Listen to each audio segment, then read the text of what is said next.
But these solutions need to take effect fast. People here in Columbia Heights have said to me that gang members are monitoring the streets at night. And if you're a big fan of the Cherry Blossom Festival, be ready for the centennial celebration in 2012. According to the U.S. Census, the Hispanic population has reached 50 million in the United States. Between the year 2000 and 2010, the Hispanic population grew 43% and accounts for 56% of the nation's growth, according to the Pew Hispanic Center.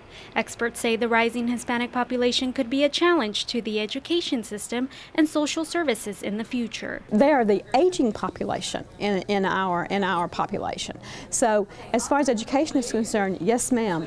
Not only is education, but government services are also a matter of concern, and elections. Again, you're having this population that is increasing, which our leaders are going to have to be focusing on and providing services for. Some of the states with the biggest growth in the Hispanic population are Alabama, Arkansas, Kentucky, Maryland, Mississippi, North Carolina, South Dakota, and Tennessee.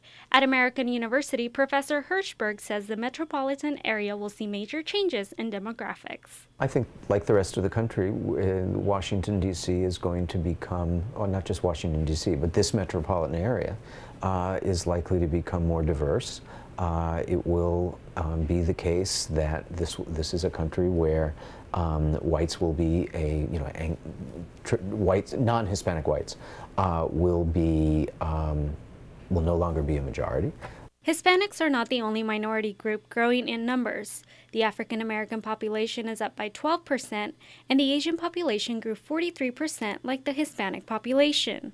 As for the total U.S. population for 2010, Asians make up just under 5%, African Americans 12.5%, and Hispanics 16%. I think that it'll certainly have an influence regarding the government's policies with the immigration community, as well as issues of migrant labor, worker rights, etc. So certainly I hope it starts like a new narrative for the country.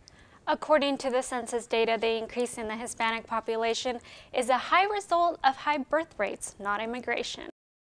This law will benefit undocumented students by reducing tuition price.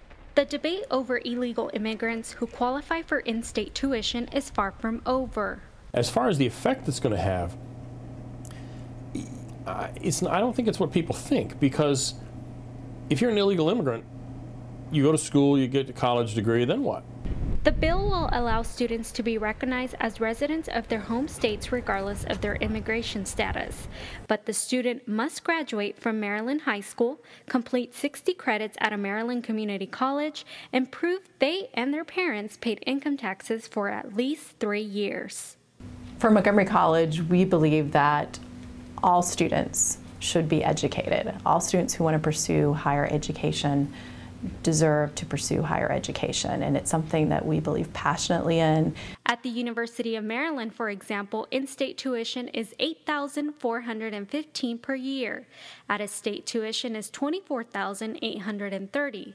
That's a difference of $16,415 per year. Bueno, pues, if I learned something about this country, is that it is full of immigrants and we all come from immigrant families. Therefore, I don't see why this bill is so controversial. On the contrary, I think we should help one another. The bill goes into effect this summer if signed by the governor. Good afternoon and welcome to District Wire News. I'm Yecenia. The Federal Aviation Administration is suspending another air traffic controller. Another round of severe storms is expected to hit the D.C. area over the next few days.